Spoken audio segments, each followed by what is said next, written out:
الحمد لله وكفى وسلام على عباده الذين اصطفى أما بعد فقد قال رسول الله صلى الله عليه وسلم لا إقامة حد من حدود الله خير من الدنيا وما فيها أو كما قال عليه الصلاة والسلام محترم علماء کرام ও নেককার দিনদার ভাইরা, আল্লাহ পাকের মেহেরবানি, আল্লাহর দয়া, আল্লাহ আমাদেরকে আজ সকালবেলা এই মসজিদে দিনের একটা আহাম ফিকির নিয়ে বসার সুযোগ দিয়েছেন। আর তা হলো এই ইউনিয়ন বালিয়াটি ইউনিয়নের বাংলাদেশ খিলাফত মজলিস কমিটি গঠনের উপলক্ষে আজকের আয়োজন। এখানে ওলামায়ে কেরাম অনেকেই আলোচনা করছেন, কমিটি একটা খসড়াও হয়ে গেছে, বাকিটা কমিটি যে সদস্য পদগুলি বাকি আছে তা পূর্ণ করে নেবেন। বাংলাদেশ খিলাফত মজলিস এর প্রতিষ্ঠাতা শাইখুল হাদিস আল্লামা আজিজুল হক রহমতুল্লাহ আলাইহি, ইনার সম্পর্কে আমাদের কারো অজানা নাই। একসঙ্গে যেমন তিনি হাজারো আলেমের উস্তাদ, একই সাথে বাংলাদেশে অদ্বিতীয় শাইখুল হাদিস ছিলেন। বুখারীর উপরে সব বড় দক্ষতা মহারত ছিল পূর্ণ, বাংলাও লিখছেন। জীবনের কারনামা অনেক, জাতির দুর্যোগের মুহূর্তে অনেক বড় পদক্ষেপ উনি নিয়েছেন। এমনকি আন্তর্জাতিকভাবেও যখন বাবরি মসজিদকে জালেমরা শহীদ করে তখন কিন্তু লং মার্চ ডাক দিয়েছিলেন। বাংলাদেশের লক্ষ জনগণ তার সাথে শরীক হয়েছেন, অংশগ্রহণ করেছেন এবং 6 জন শহীদও হয়েছিলেন। ফতোয়া বিরোধী রায় বাতিলের বিরুদ্ধে, রায় বাতিলের পক্ষে উনি আন্দোলন করেছেন, যেখানে আমাদের অনেক দিনদার ওলামা শহীদ হয়েছেন। মোট কথা, দিনই যে কোনো বিষয় আসছে তিনি সেখানে বড় ভূমিকা রাখছেন, খাসভাবে নাহি আনিল মুনকারের ক্ষেত্রে আমাদের সকলেরই জানা আছে। আল্লাহ তাআলা ওনাকে যথোপযুক্ত মর্যাদা এবং জান্নাতুল ফিরদাউসের আলা মাকাম দান করেন। আপনাদের মনে আছে যখন এদেশে এনজিওরা চরম বাড়াবাড়ি করেছে এবং এই সুদ ভিত্তিক কাজকে প্রতিষ্ঠিত করার জন্য যার পরনাই সবে করেছে, তখন তিনি এনজিও বিরোধী ডাকও দিয়েছিলেন। সেখানেও বড় কঠিন পদক্ষেপ নিতে হয়েছে। আপনাদের মনে আছে খতমে নবুয়তের ব্যাপারে বিশাল সমাবেশ করছেন জাতীয় সংসদ ভবনের সামনে। সেখানে লক্ষ লক্ষ সমাবেশ হয়েছে। সেখানে বেশ কিছু দাবি ছিল। সেই প্রোগ্রামটা সরকার বন্ধ করার সব রকম চেষ্টা করছে, অনুমতি দিচ্ছিল না। তখন ছিল বিএনপির আমল, বেগম খালেদা জিয়া। মানিক মিয়া অ্যাভিনিউতে কোনো রকমই অনুমতি দিচ্ছিল না। আগের দিকে সাংবাদিক সম্মেলন হয়েছে, সাংবাদিকরা প্রশ্ন করছে যে হুজুর এত বড় আয়োজন করতেছেন, আহ্বান করলেন, সরকার তো আপনি অনুমোদন দেয় নাই, যদি না দেয় কী করবেন, বিকল্প কোনো জায়গা নিয়ে এক কথা বলছে, বিকল্প নাই, জায়গা বলছি ওইটাই হবে, ওখানেই হবে। হয়েছেও তাই। এই ধরনের বড় পদক্ষেপগুলি আল্লাহ পাক ওনাদের নেওয়ার তৌফিক দিচ্ছেন এবং নিছেন। 8 ডিসেম্বর 1989-তে বাংলাদেশ খিলাফত মজলিস প্রতিষ্ঠা করেন। তারপর থেকে সারা দেশে এই কাজকর্ম চলছে। শুধু আলেম ওলামাদের দল না, যা গণমুখী দল, যার সাথে আলেম গায়রে আলেম দিনদার লোকদের সম্পৃক্ততা পরিপূর্ণ আছে। আজকে যে ছোট্ট একটা পরিবেশ, এখানে সীমিত পরিবেশ, স্থানীয় আলেম ওলামা ইমামগণের সমাবেশ, কিন্তু মূলত কাজটা শুধু ইনাদের না, কাজটা হলো সকল মুসলিমের কাজ। বাংলাদেশে ইসলামী রাজনীতি করেন বেশ কয়েকটা দল। আল্লাহ তাআলা এই সকল দলের মুরব্বীদেরকে যথাযথ বিনিময় দান করেন। চরমনাই হুজুর মেহনত করতেছেন, তারও দল আছে, ইসলামী আন্দোলন আছে। এরকমভাবে বাংলাদেশ খেলাফত মজলিস তো আছেই, হাফিজ হুজুর রহমতুল্লাহ আলাইহির প্রতিষ্ঠিত দল, হ্যাঁ, খেলাফত আন্দোলন, সেটাও আছে, আরও কয়েকটা কাজকর্ম করতেছে। এখানেও হয়তো একাধিক দলের সদস্যবৃন্দ আমরা হাজির হয়েছি। পরস্পরে ইসলামিক কাজের মধ্যে কোনো রকম বৈপরীত্য বা সংঘর্ষের কিছু নাই। আমরা একে অপরের হামি, সাহায্যকারী, একে অপরের তাআউনকারী। যে কোনো নেক কাজে এক দল ডাক দিলে আমরা সকলেই সেই নেক কাজে শরীক হব, সহায়তা করব। যে কোনো বাতিলের মোকাবেলায় একজন ডাক দিলে আমরা তার সঙ্গে অংশগ্রহণ করব। কারণ যাতে করে 10 জন মিলেই এক কাজ করে, 10 দল মিলেই একটা বড় কাজ করে আঞ্জাম দিতে পারে, আমাদের মন থাকবে বড়। কিন্তু কাজের সুবিধার জন্য, নিজামের সুবিধার জন্য একটা দলের সাথে অন্তর্ভুক্ত হয়ে কাজ করলে কাজটা আগায় এবং সুন্দর হয়। বর্তমান বাংলাদেশ খেলাফত মজলিসের দায়িত্বে আছেন মাওলানা মাহমুদুল হক সাহেব। তাকেও বাংলাদেশের মোটামুটি সবাই চিনে, সাধারণ জনগণও চিনে। দিনের জন্য বড় কোরবানি ওনার আছে। দীর্ঘ 3 বছর কারাবরণ করছেন। অপরাধ কি ছিল? হক কথা বলাই তো, এই যে এদের অপরাধ ছিল। আলহামদুলিল্লাহ, হক কথা আগেও যেরকম বলছেন, দীর্ঘ 3 বছর পরে এসে চুপ হয়ে যান নাই, বরং নিয়মিত বলতেছেন, বলেই যাচ্ছেন। আল্লাহ তাআলা ওনার এই হক গইকে বহাল রাখেন। আমরা দীর্ঘদিন ঘুমায় আছি, হয়তো পরস্পর যোগাযোগ হয় নাই। ব্যক্তি জীবনে মনে করি সব থেকে বিচ্ছিন্ন হয়ে চুপচাপ থাকাই ভালো হয়ে যাবে। এই চুপচাপ হয়ে থাকা, ঝামেলামুক্ত হয়ে থাকার একটা মানসিকতা আমাদের মধ্যে কাজ করে, যার জন্য এই সকল দলীয় প্রোগ্রামে ইসলামী সিয়াসতের সাথে যুক্ত হই না। কিছু মানসিকতাও আছে যে অমুক দলের লোকজন মসজিদের অমুক জিম্মাদার, আমি কিছু বলতে গেলে বাধা আসে, ফিতনা হবে বা চাকরি যাবে ইত্যাদি ইত্যাদি। শয়তান বিভিন্ন রকম বাহানা সৃষ্টি করে। আগে নিজের ঈমান তো আগে আসতে হবে, নিজের বুঝ আগে সহি পয়দা করতে হবে। আমি কে, আমার দায়িত্বটা কি? নবীর কিন্তু নবুয়তের উপরে ঈমান আনা জরুরি ছিল। উনি কিন্তু স্পষ্ট বলতেন, আশহাদু আন্নী মুহাম্মাদুর রাসূলুল্লাহ, এটা বলতে হইতো।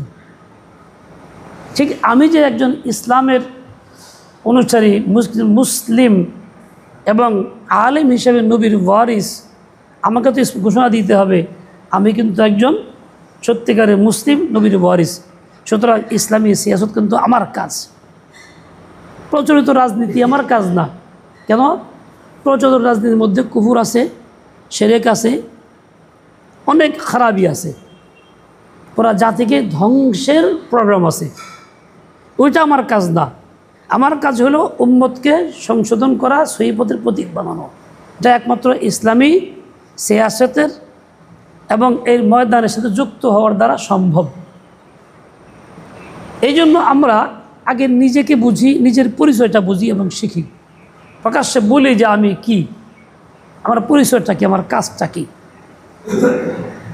দেখেন, খোলাফায়ে আরবাহা সাহাবী ছিলেন, ওনারা খলিফা ছিলেন, বলা হয়েছে খোলাফায়ে আরবাহা। ওনাদের পরিচয় সাহাবা বললেও তো হইতো।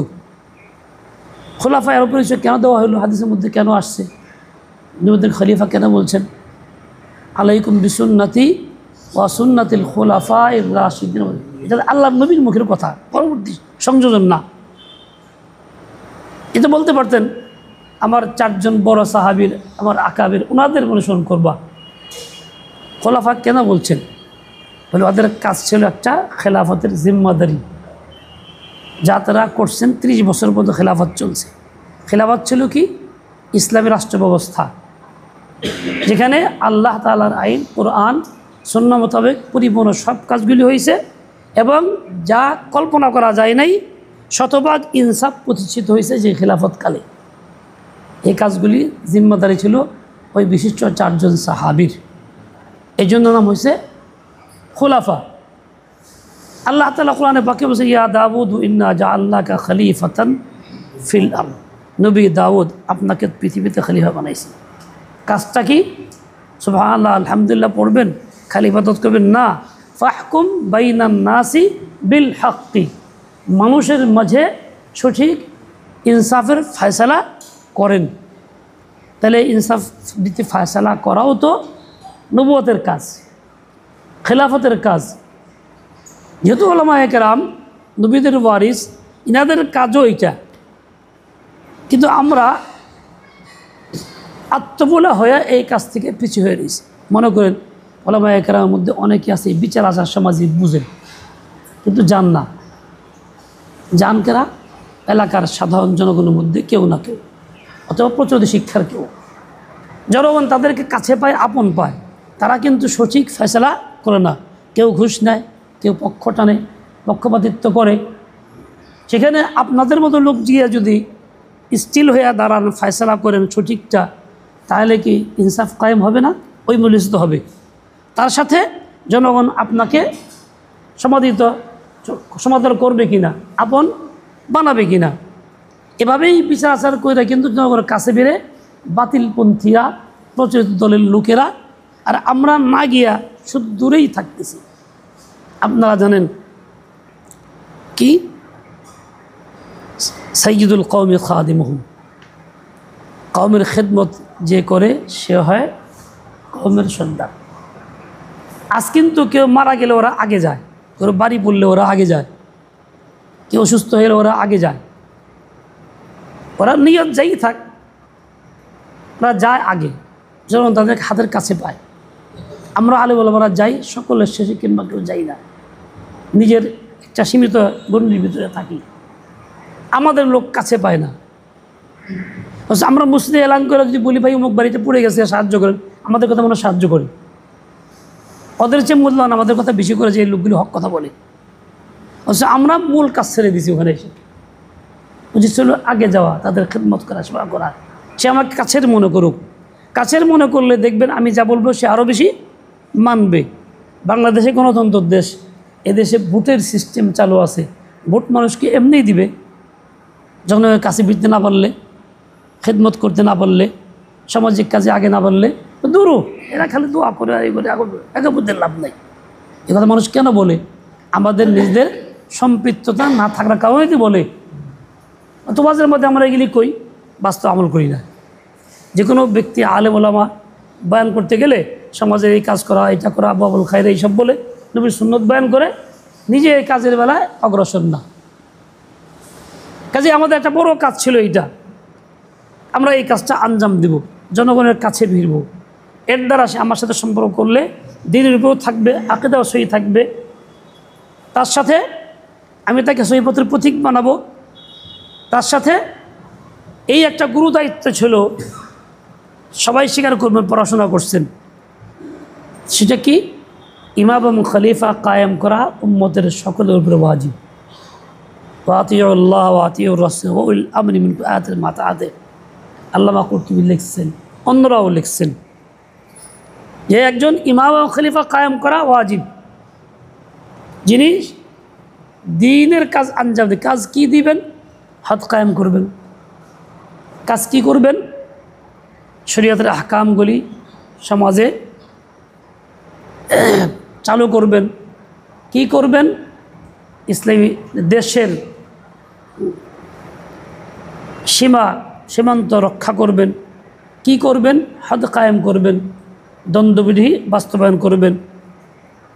মানে দুষ্টের দমন, শিষ্টের পালন, এই কাজটা করতে তো হবে, ইনি করবেন, এমন একজন ইমাম কায়েম করা ওয়াজিব এবং তার অনুসরণ করা ওয়াজিব। আচ্ছা, শরীয়তে এই কাজটা অনুসরণ করা ওয়াজিব যদি হয়ে থাকে, তো ওয়াজিবটা কেমনে আদায় হবে ইমাম না থাকলে?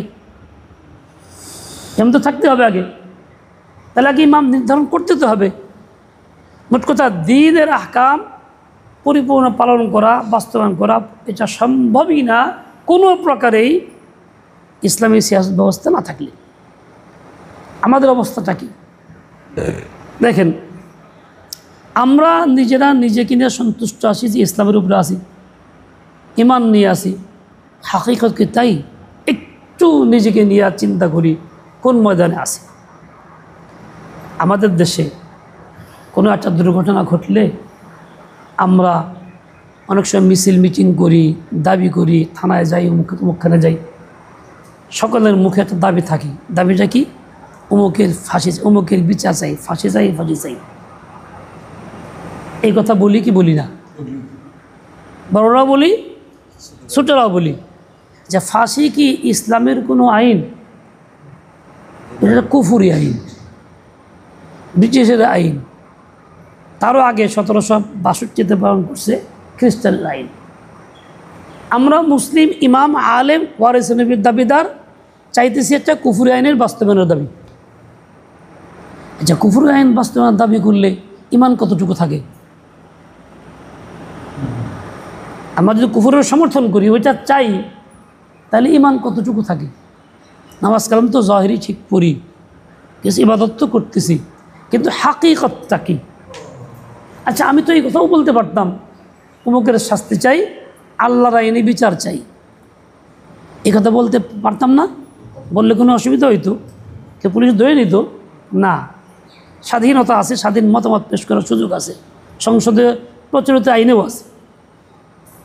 তাহলে আমি এই কথা বললে কি হইতো? অন্তত আমার দাবিটা সহি হইতো, ইসলামে থাকতে পারতাম। এই কথা শুনে 10 জনগণ তারাও কি বুঝতো, তাদের কানে ঢুকতো, তারাও এই আসতো, সারা দেশে ছড়াইতো। তাতে কি হইতো? ইসলামী সিয়াসত আগে বাড়ত এবং সত্যিকার ইমানটা সহি থাকতো। যে ইমানের নেই কষ্ট, চেষ্টা, মেহনত, অথচ এই ইমানের বিপক্ষে কাজ করতেছি, ওইগুলি দাবি করে, এটা অস্বীকার করা তো কায়দা নাই। একটা ছোট্ট বিষয়ে আসেন, ব্রিটিশ সরকারের যে আইনগুলির মধ্যে আছে, সেখানে আমার ইসলামের উপর থাকার কিছু বিষয় আছে, যে পারিবারিক আইন, লতে বিবাহ, তালাক মুসলিমরা তাদের আইনে হবে। বর্তমানে আইসে আবার নারী সংস্কার কমিশন, এটাও বাদ দিয়া সমস্ত উঠাই দেওয়ার চেষ্টা করতেছে। সেখানে যা ছিল কতটুকু ছিল, বাস্তবায়নটা কী হয়েছে?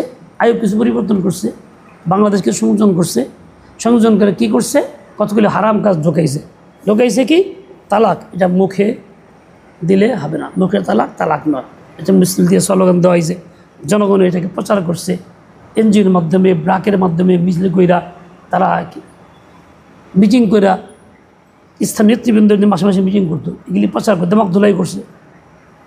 এখন তালাকের কোনো ঘটনা আমাদের আপনজনে যদি ঘটে যায়, বিপক্ষে নিয়ে বসবে, সেখানে তো প্রচলিত আইনে যারা স্থানীয় লোকাল প্রশাসনের লোক তারাও থাকবে, সকলের মত থাকবে কি এটা মুখে তালাক তালাক না, যা কিছু হবে না, আর মিলাই দিই, এ কথা বলবে কি না? তখন কি আমরা পারবো এটা মোকাবেলা করতে?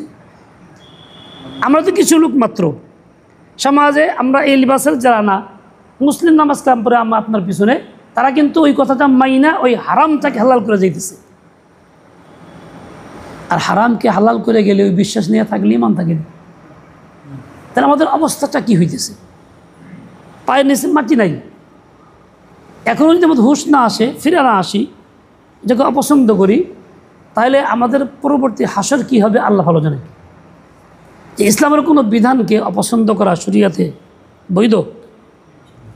ইসলামের কোনো বিধানকে অপছন্দ করা, সে আদানা হোক, মুস্তাহাব হোক, সুন্নতে মুআক্কাদা গায়রে মুআক্কাদা হোক, এমনটাকে যদি ঘৃণা করে, অপছন্দ করে, তুচ্ছ তাচ্ছিল্য করে ইমান থাকে কি? সবাই তো বলতেছে থাকে না, কিন্তু আমরা কি করতেছি? যেখানে ইসলামী সিয়াসত, হক কথা বলা, নাহিয়াল মুনকারের আওয়াজ করা যত ওয়াজিব, ফরজ, না তো করতে পারবেন না। ইমাম কায়েম করা ওয়াজিব, না তো করতে পারতেছেন না। আপনাকে যদি বলা হয় ভাই এই কাজটা করেন, আমি এটা পছন্দ করি না, আমার কাছে ভালো লাগে না, এই কথা বলার লোক সমাজে কম। তাহলে সেই লোকটা কী অবস্থায় থাকলো? সাধারণ লোক বাদ দিয়ে আমরা কী অবস্থায় আছি? আমরাই তো নাম দিতে চাইতেছি না, ভয় পাইতেছি, এটা সেটা মুখ তুমুক পছন্দ করি না, আমার তবিয়তে চায় না। আমার তবিয়তে এটা কি ইমানের মাপকাঠি? তবিয়ত কিছু দলিল তো চাইতে আছে, কোরআন সুন্নাহ ইজমা কিয়াস। তবিয়ত কিন্তু আবার এটা গুমরাহির দলিল। এভাবে আমি দিন থেকে সরে পড়তেছি, বদ্দিনীতে জড়ায় যেতেছি, খবর থাকতেছে। দেখেন অনেক ভালো কাজ করি, সুবহানাল্লাহ পড়ি ভালো, আলহামদুলিল্লাহ পড়ি ভালো, আল্লাহ পড়ি ভালো, সুবহানাল্লাহ আল্লাহ একটু পড়লে গোনা মাফ হবে, এই ওয়াজ করি, মানুষ আমল করে। কিন্তু মূল ইমান না থাকলে এই আমলের দ্বারা সব মিলবে কিনা? এ সকল কাজের মূল কি? ইমান। এবার দেখেন হাদিসে পাক আছে, লা ইকামাতু হাদ্দিন মিন হুদুদিল্লাহি খায়রুম মিনাদ দুনিয়া ওয়া মা ফিহা। আল্লাহর দেওয়া বিধানের একটা দ্বন্দ্ববিধি হদ কায়েম করা কত বড় কাজ? খায়রুম মিনাদ দুনিয়া ওয়া মা ফিহা, সারা পৃথিবীতে যা কিছু আছে এই সব কিছুর চেয়ে উত্তম কাজ হলো এইটা। 2 রাকাত নফলের চেয়ে ভালো না কম? বলেন না কেন? এশাকের চেয়ে ভালো না কম? এশাকের চেয়ে ভালো না নিম্ন? কথা কন না কেন? আওয়াবিনের চেতে, তাহাজ্জুদের চেতে, তাহাজ্জুদেই সব নাই, কিন্তু আমরা এই কাজের বেলায় আগ্রহী না। কিন্তু ঠিকই চাষতে আগ্রহী, তাহাজ্জুদে আগ্রহী, ইশরাকে আগ্রহী, আওয়াবিনে আগ্রহী। এর চেয়ে অনেক বেশি বড় কাজ ছিল এইটা, যেখানে আল্লাহ নবী বলে গেছেন খায়রুম মিনাদ দুনিয়া ওয়া মা ফিহা।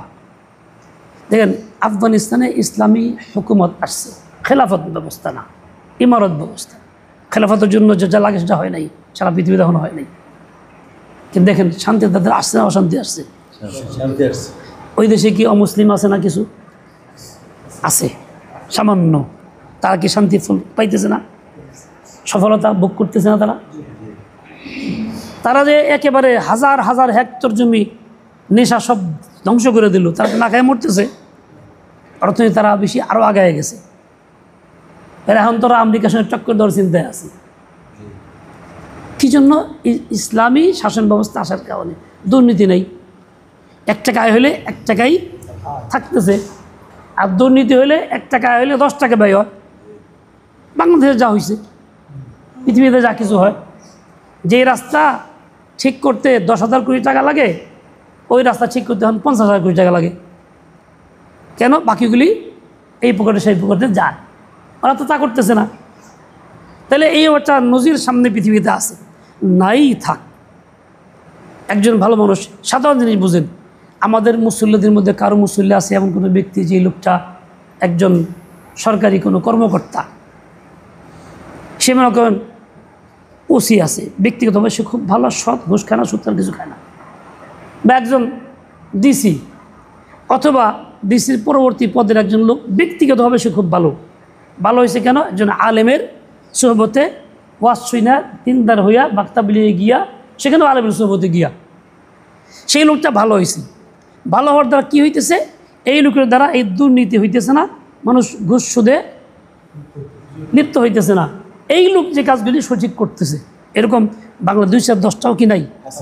তো সেই লোকগুলি তৈরি হয়েছে কাদের মাধ্যমে? আলেমের মাধ্যমে। আলেম যদি এটাকে সত্যিকার অর্থে একটা মানসা বানায় কাজ করতো, এইরকম 10টা লোক তৈরি হতো না, এরকম 1000 লোক তৈরি হইতো, যাদের দ্বারা সমাজের মধ্যে সুশাসন থাকতো, ইনসাফ থাকতো। কিন্তু আমরা এটা সুযোগটাকে সদ্ব্যবহার করি না, ফলাই দিছি, গুরুত্ব দিই না। ফল কি? সুশাসন সমাজ দিতে পারতেছি না। তার মানে এখনও সুযোগ আমাদের হাতে আছে, আমরা ইচ্ছা করলে কাজটা করতে পারি, আঞ্জাম দিতে পারি। আপনাদের কথা আমাদের কথা মানুষ এখনও মানে, এখনও গুরুত্ব দেয়। কাজে আমরা নিজেরা আগে আশহাদু আন্নী মুহাম্মাদুর রাসূলুল্লাহর মতো এই সাক্ষী আগে দেই যে আমি একজন মুসলিম, আমি আলেম, ওয়ারিস নবী। আমার কাজ হলো ইসলামী আইন বাস্তবায়নের ফিকির, চেষ্টা, মেহনত করে যাওয়া। ইসলামী আইন দেশে নাই, আছে কুফরি আইন। ওই আইনি বিচার পাইয়া খুশি হয়ে প্রকাশ করতেছি, আমি সন্তুষ্ট। দেখেন, আমি নিজের একটা ঘটনা বলি। একটা জমি কিনছি ভাতিজার থেকে। ভাতিজা চাচার কাছে বলছে বেসুম, আমি বিদেশ যাওয়ার টাকা লাগবো। চাচার সময় গাফলত করছে, নেই আমার কাছে বেচছে, আমি কিনছি। ন্যায্য মূল্য দিয়ে কিনে সে রেজিস্ট্রেশন করে দেওয়া গেছে। 1.5 মাস পরে চাচারা কোর্টে কেস করছে প্রচলিত আইনে। কি নাম তার? প্রিয়েমশন মামলা। প্রিয়েমশন মানে পূর্ব হক, এখন হক রয়ে গেছে। প্রিয়েমশনের শরিয়াতে আইন কতটুকু? 3 দিন সময়। 3 দিনের ভিতরে দাবি করলে হক শোভা পাবে। 3 দিনের পরে গেলে কথা শেষ করি। 3 দিন পরে দাবি করলে পাবে না। মুরব্বী বলতে এটা ঠিক। রাষ্ট্রে 3 মাস 90 দিন সময় রাষ্ট্রীয় আইনে করছে। এটা কি ইসলামী আইন? এটা কুফরি আইন। আল্লাহ দিয়েছে 3 দিন, সে দিল 3 মাস। আচ্ছা, এইরকম ভুক্তভোগী আমরা সব জনগণ কেউ না, কম বেশি সবাই আছি একজন এক জায়গাতে। এখন সে 1.5 মাস পরে করছে কোর্টে মামলা তার গ্রহণযোগ্য হয়েছে। এরপরে সে এটাকে জিগিয়ে নিছে। আচ্ছা, বেশ ভালো কথা। আমার কাছে কয়, হুজুর জমিটা ছেড়ে দেওয়ার লাগে। তার আছে তাবলিগি, পাক্কা তাবলিগি একজন, একদম কপালে অনেক বড় গাও আছে। তার সাথে আরেকজন হচ্ছে এক পীরের মুরিদ, 2 জন আসছে চাচা ভাতিজা। বললে শুনেন 2টা কথা। প্রথম কথা হলো এই যে এটা কিন্তু আল্লাহর আইনের যে মালিক কিন্তু আমি। কারণ 3 দিনের মধ্যে প্রেমশন করলে আপনি পাইতেন, কারণ 3 দিন পরে করছেন, এটা পাইবেন না। এটা আল্লাহর আইনের মালিক কিন্তু আমি। প্রচলিত আইনে আপনি ডিগ্রি পাইছেন, কাজে আমার ছাড়লে ছাড়ন লাগে। বোঝো আব্দুল্লাহ, কি দেশের আইন তো চলন লাগবো, দেশের আইনেই তো। আচ্ছা, আমি তো এমনি ছাড়বো, যেহেতু আইন আমার নাই। কিন্তু তার জবটা হইল কি? এখন বলেন, তার ভিতরে ইমান আছে কি? ইসলাম আছে কি? এই যে আমরা মিষ্টি কথা বলি, সুন্দর কথা বলি, দাওয়াত খাই, মোহাব্বত করি, জনের মোহাব্বত নেই, ভালোবাসা আদর নেই, টাকা পয়সা হাদিয়ে নেই, কিন্তু কোথায় জনগণকে পৌঁছাইতেছি? এই 2টা লোক যাদেরকে সমাজ দিনদার মনে করে, দিনের নিসবতে আছে, সময় দেয়, কোরবানি করে, ত্যাগ করে, তাদের অবস্থা হইলেই কী কইছে তারা? ইসলামী আইনকে তারা তো বলতে পারতো আসলে আল্লাহর আইনে মালিক আপনি, আমাকে ঠেকা আমাকে দিয়ে দেন। তাও তো ঘুরাই কইতে পারতো যে না, মেজাজ তৈরি হয়েছে কুফুর আইনে। তাহলে ইমান থাকে কোথায়? এই পোশাকের নাম কি ইমান? এই টুপির নাম ইমান? এই পাখির নাম ইমান? জনগণে কী দিতেছি আমরা? ও ভাই, এখনও যদি এরকম চুপচাপ থাকি, পরিণতি কি হবে? আমার ছেলেই মনে থাকবে না, আমি মনে থাকতেছি না। ছোট্ট একটা বিষয় দেখেন, আমাদের দৈনন্দিন জীবনের যে ঘটনাগুলি ঘটে তার মধ্যে আছে যেখানে আমরা সবাই লিপ্ত। ইমাম সাহেব তো বেশি লিপ্ত, বিবাহ করাবেন, পড়াবেন, ইমাম সাহেব তো মাশাআল্লাহ পড়াইতে হয়, 10 জায়গা যাইতেই হয়, ইচ্ছা অনিচ্ছা যাইতে হয়। একটা মেয়ের বয়স কম, প্রচলিত আইনে 18 বছর বিয়ে দেওয়া যাবে না। কারণ বিয়ে ঠিকঠাক করছে, না দিতে পারলে কোর্টে গিয়া উকিলদের মাধ্যমে বয়স পরিবর্তন করে, কিংবা মিথ্যা কথা বলে বয়স এত, ডেট পিছাইয়া দেয়, ওইটা আইনে বিয়ে পড়ায়। এতে মুরব্বীরাও সমর্থন করে, যারা দিলে তারাও মিথ্যা সমর্থন করলো, ইমাম সাহেব তো বাধ্য হয়ে সমর্থন করলো, আবার সবাই খুশি। যা মিথ্যাকে প্রকাশ্যে এইভাবে করার দ্বারা কি ইমান থাকেনি? সমর্থন করার দ্বারা ব্যক্তিবিল্লা। কিন্তু বিয়ে পড়াইছে খুশি, সুন্নতকে বিয়ে পড়ায়, খুতবাও পড়ছে, কালিমাটাও পড়াইছে, সবাই আবার মিথ্যার উপরে অটল। এবং এর জন্য কেউ তওবাও করে না, সবচেয়ে বড় আক্ষেপের বিষয়।